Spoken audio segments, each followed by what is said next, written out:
As you can see, a nicely, somewhat cleaner room, and I am in a somewhat cleaner mood. But here we have things moved around. Everything was a mess. I think some boxes got thrown away. I think my Sharps container got thrown away. You know, I take my medication. And, well, there's not much left to talk about. It's still hard to cool down in here. I don't know if we're going to actually pay for the extra cooling. We still have to figure out what's going on with the refrigerator. Still have my scythe. Remember my scythe? I don't think I've ever shown that to you. That's a scythe that's used to like pick up branches from a high point. But what I really wanted to talk about were my neighbors. Now, I think I've told you all the horror stories about my neighbors. The kids, the neighborhood kids who are now, most of them are in prison. They're fucking delinquents and they're in jail. Good, let them stay in jail. They don't need to be there. And, oh yes, if Patricia, the realtor who helped me out, if you're watching this, hello, I sent you a text. Don't think my family would understand.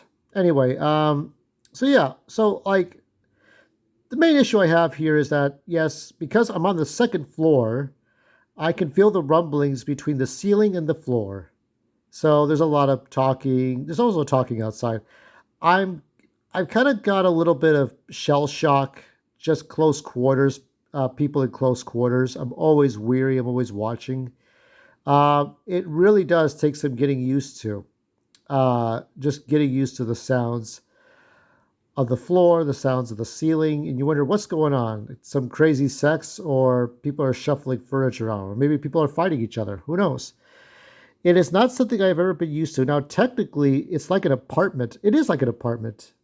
It is very much like an apartment, except your landlord doesn't do the utilities for you, and you're supposed to pay off the house, right?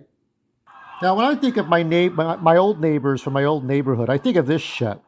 I think, yeah, this is what happens in my neighborhood. This is the intelligence level of the people in my neighborhood. You know what I mean? It's like this is as high as Oxford as they go. Okay, this is Oxford University in East Los. Okay, but it's more like the first five California PSAs, right? And this is the last of those Saturday morning PSAs I would ever see. And you see these like photogenic families. Everybody's like photogenic and actor looking and pretty and healthy and all that stuff. So, I mean, that's just kind of how it is in my neighborhood. So you see beautiful children, beautiful adults, beautiful grandparents. Everybody's well spoken, wordy, have something clever to say. So that's kind of how my neighbors are. They make a lot of noise and they look pretty like pretty actors. So that's about it. We'll see what happens.